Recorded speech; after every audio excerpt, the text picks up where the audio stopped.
Welcome to Voice Notes Suck with Jay and Dave.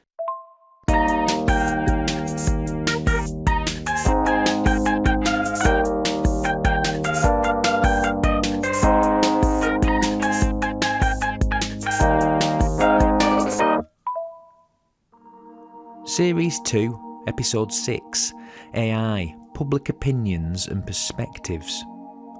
When it comes to AI, is indifference more dangerous than love or hate? In this episode, we'll discuss how apathy could expose us to risks, the role of education in shaping AI awareness, and whether mass adoption will finally make AI relevant to everyone. Let's explore public opinions and perspectives on AI. Yo, Dave, this is the voice of AI speaking to you. Public perspectives and opinions on AI, Dave. All I ever see, most of the time, is either fascination and awe and people experimenting with it, or people absolutely condemning it and slating it and squashing it. And I want to know why that is. I want to know what it is about the public perspective of AI that forms that opinion. Do you think it's news?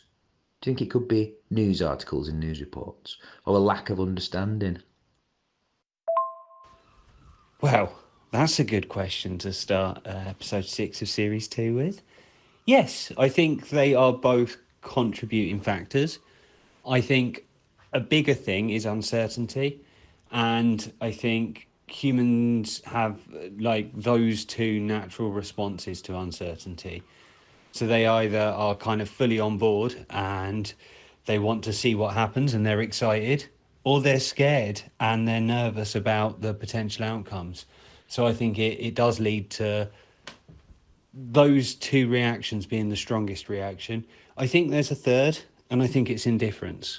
I think there is a group of people that are indifferent about AI. And why would you ever hear about them? They're completely indifferent. Why would they be anyway? They don't care. They don't care enough for their opinions to be worth anything in the eyes of others. What do you think might happen to the people who are indifferent about it? Do you think they'll be taken by surprise one day?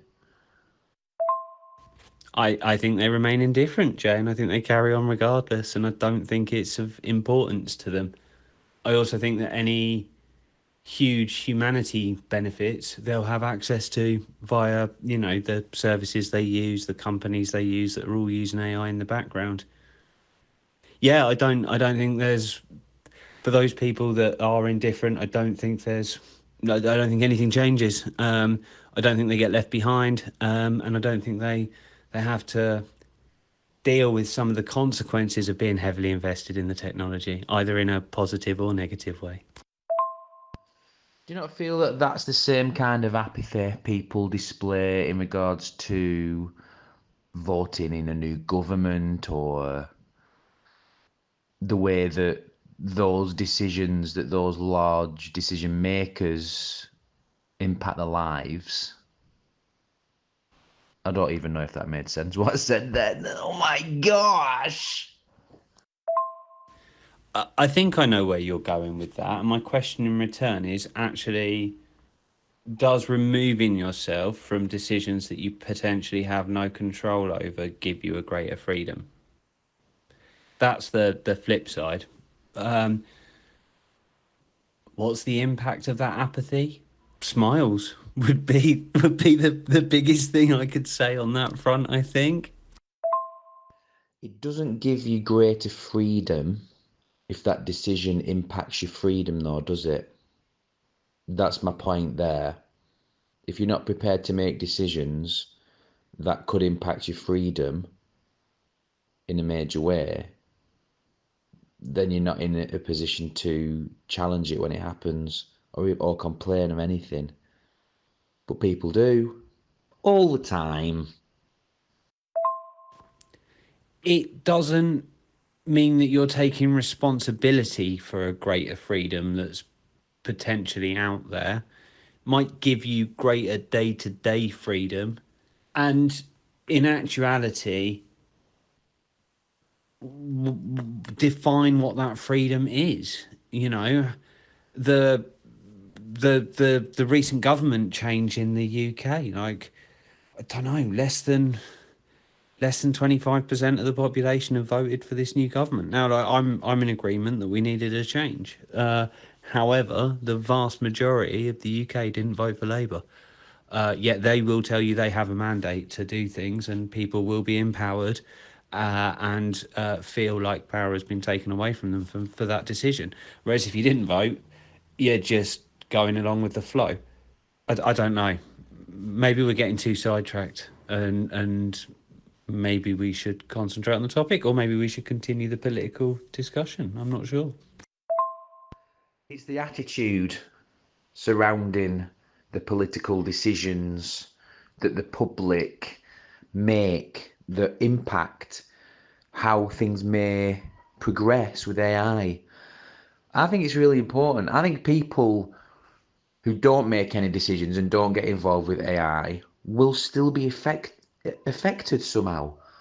It's going to impact their life somehow. What the heck? My tap just started pouring on its own. I'll tell you, that's the AI, that's the future of AI coming back into the present. But you know what I mean? It's important to acknowledge at the very least that there is something that is inevitably going to impact lots of different areas of life, our own lives, our own personal family lives, the business lives, lives in general. The question that sticks out there, Jay, is why. Now, I know it's important to you and me because the conversations that we have and the way that my brain works. But fundamentally, why is that important? If you can live your life without being concerned and you accept the things that change externally that you have no control over, why is it important to be part of the decision-making process? Because in a way, it's acting like a team, isn't it? It's a community decision. I think that's the issue I've got with voting, is people don't really rally together enough and understand why they're voting for certain things to happen. Same applies to AI. It's a community thing that needs to happen to allow it to integrate into society better and allow us to integrate into the world of AI better, because there'll be people who might not understand why something is happening. And if that's because it's AI, they might not have the tool set to deal with that because they didn't understand it or get involved from the very beginning. It's like when people, like older people are trying to use the internet and stuff and they really struggle and they're always getting scammed and stuff like that. If they just had the knowledge previously, they would fare a lot better. Well, that's interesting on so many different levels. And can we force people? We can't force people to have that outlook. We just can't. That's not right. So we've got to rely on education and encouragement, and we've got to want people that want to be involved as well. Like, I don't want someone who wants nothing to do with AI deciding what happens with the future of AI. Like, we're implementing a load of AI changes and it's going to happen, but the person that's implementing them hates and despises AI and wants nothing to do with it and doesn't want it in society. Like, that doesn't sound like a good outcome to me. I think we've got to give people the tools and the ability to be educated, but you can't force someone to be an active member of society or a community if they don't want to be. Yeah, interesting. So, I mean, again, I think, or to get us back on topic with the public and AI and the public perception of AI, how do you reach those people that are disinterested? How do you get them to show an interest that can then have an impact on the outcomes, hopefully in a positive way? Well, it'd have to be something that benefits them and enhances and improves their well-being and life in some way, or it will have to be something that affects their lives in such a negative way that they have to sit up and pay attention. Okay, yes.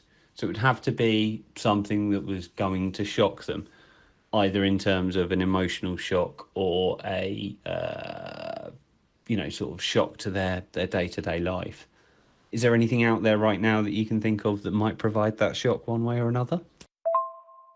It could be their child having a Neuralink implanted into the brain that's powered and contains AI. Well, that could certainly carry both an emotional and impactful shock to someone, for sure. You can sign up now to be a test subject for Neuralink in the UK. I know it was just an American thing until recently. And what's the date today? Just for people listening. 22nd of July. So yeah, this has been a thing for at least a week, maybe two. But you can now register for Neuralink in the UK.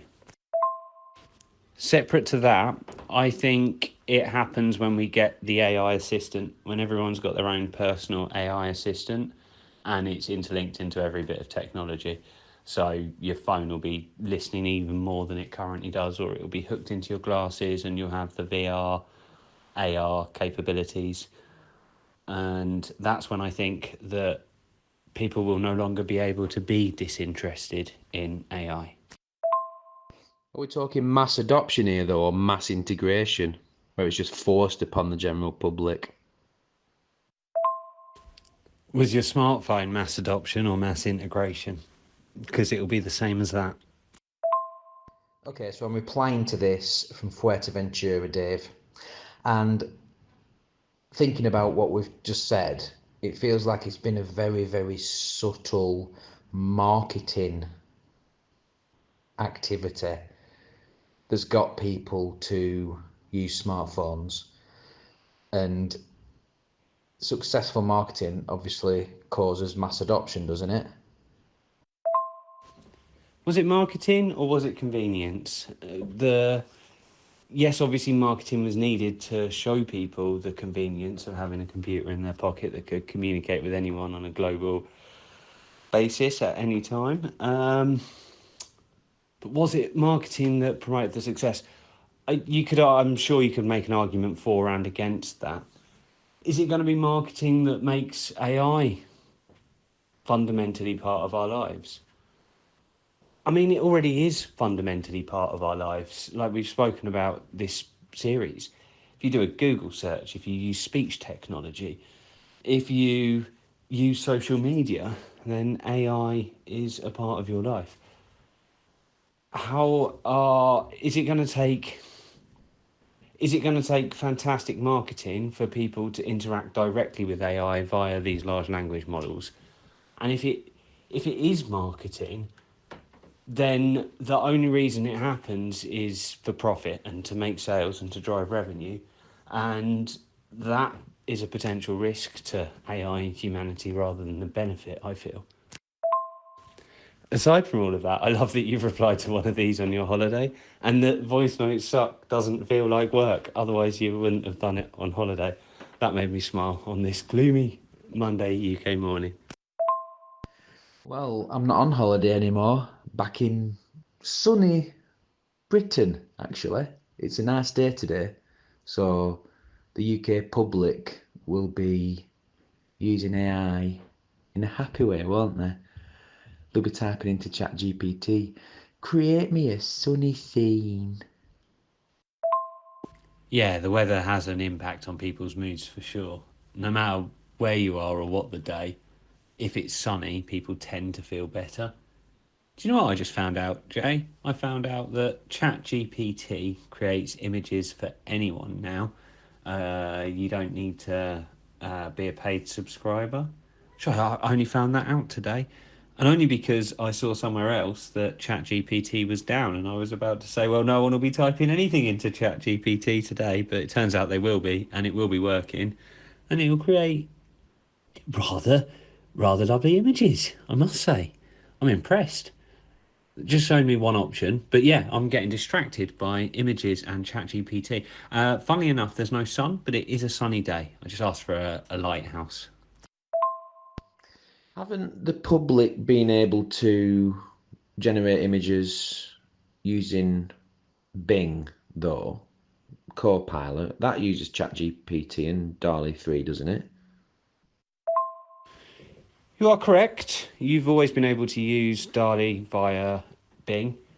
Well, since Bing have had that functionality of Copilot and ChatGPT working alongside it.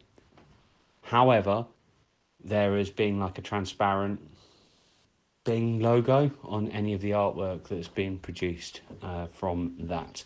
I don't know if that's still the case because I haven't done it for ages because it has that transparent logo. The image created on ChatGPT yesterday doesn't have that transparent logo.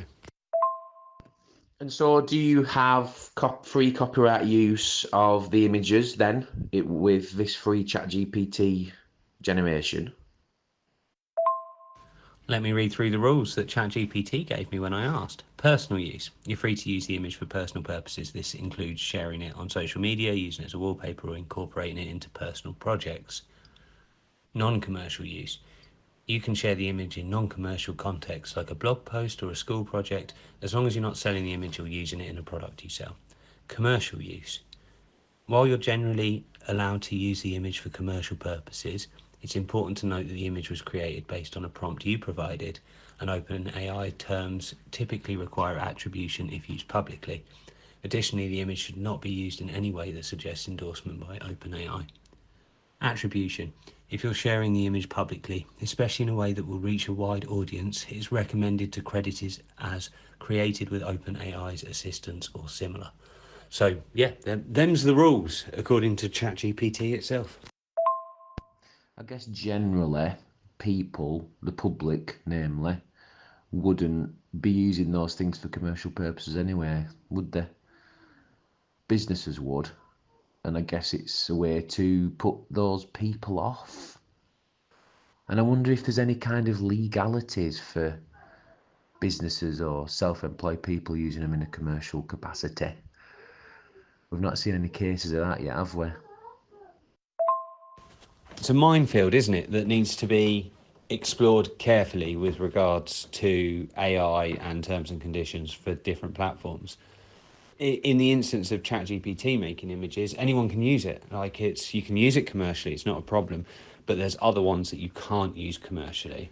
And understanding where you start before you use these tools as a member of the public is massively important.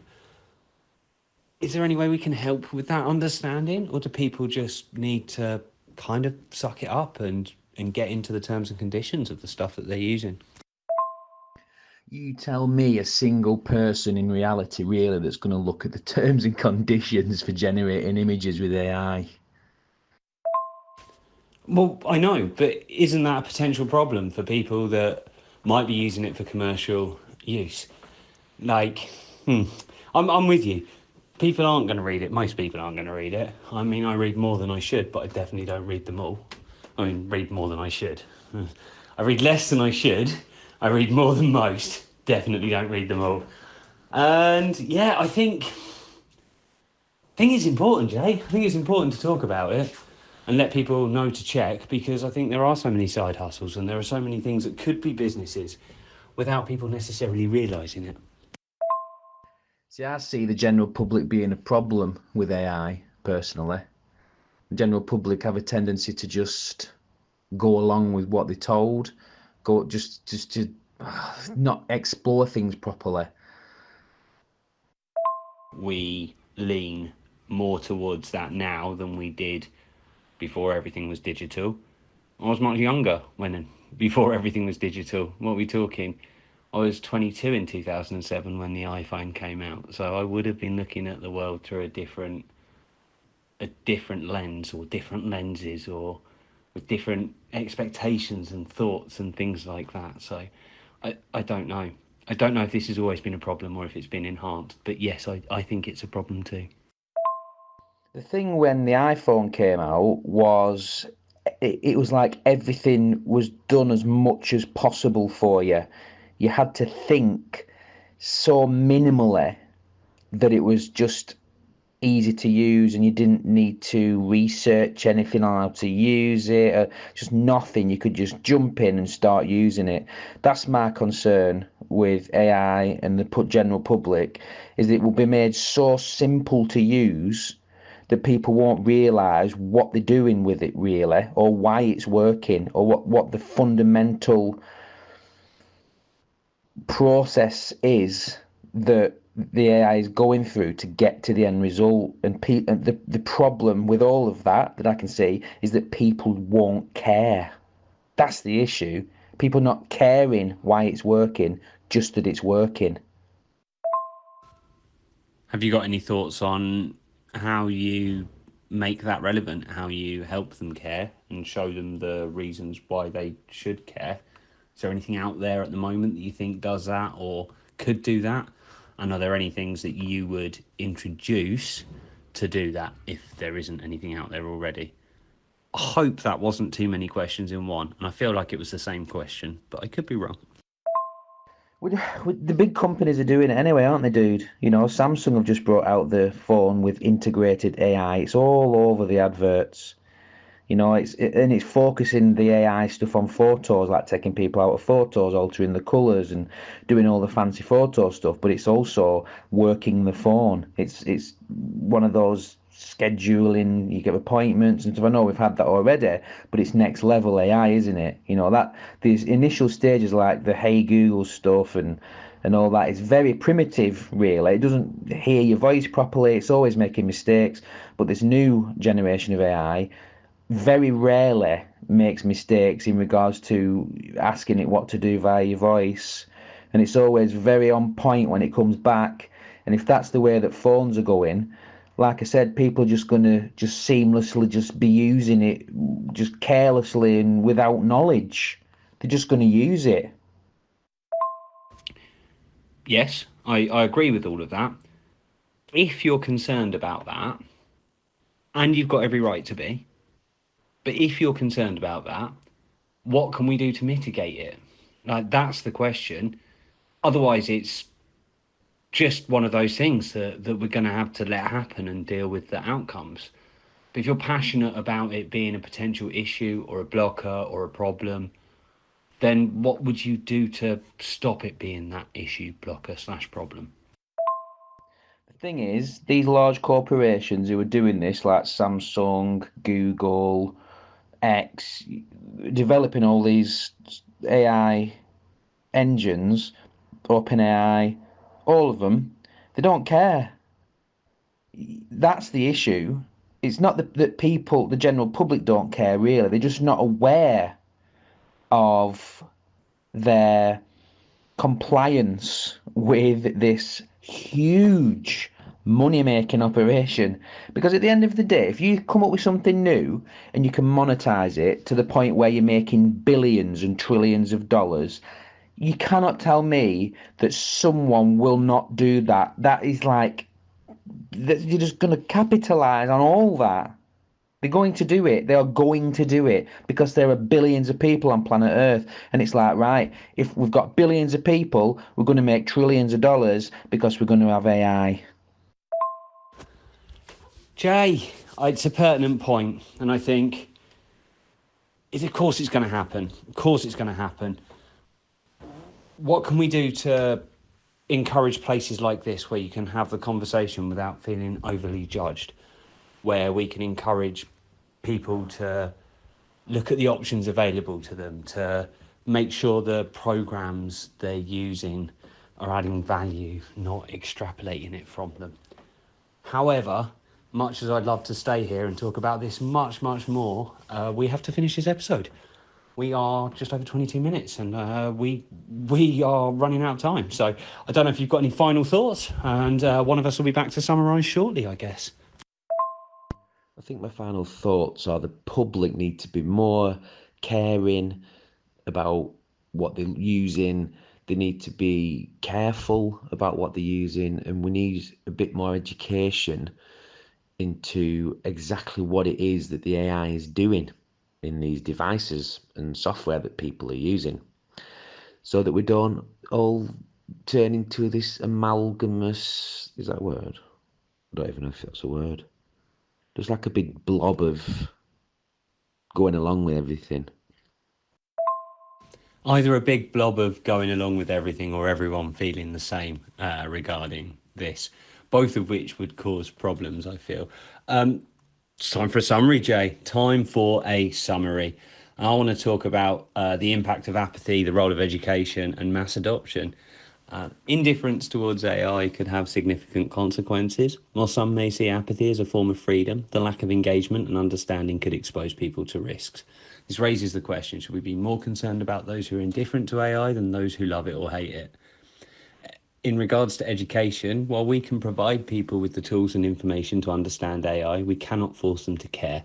However, there might be a tipping point, whether it's a major positive benefit or a negative consequence, that will finally make disinterested individuals pay attention. What will it take to make AI relevant to everyone? And then mass adoption as a turning point. Could the widespread integration of AI be the catalyst that shifts public opinion? As AI becomes more embedded in daily life, even those who are currently disinterested or skeptical might start using it willingly. This leads to a broader discussion on whether mass adoption will drive acceptance or simply exacerbate existing concerns. Thank you for listening to episode 6 of series 2, AI, Public Opinions and Perspectives. Before you go, we've got a quick question for our Spotify listeners. What will it take to make AI relevant to everyone? I really want to drill down on the detail there if we can. Let us know by answering the question on Spotify and we'll explore some of your answers on X. You can find all of our links in the description. Please make sure you check us out. Jay's been Jay, I've been Dave, and we'll see you next time for another episode of Voice Notes Suck. You've been listening to Voice Notes Suck with Jay and Dave.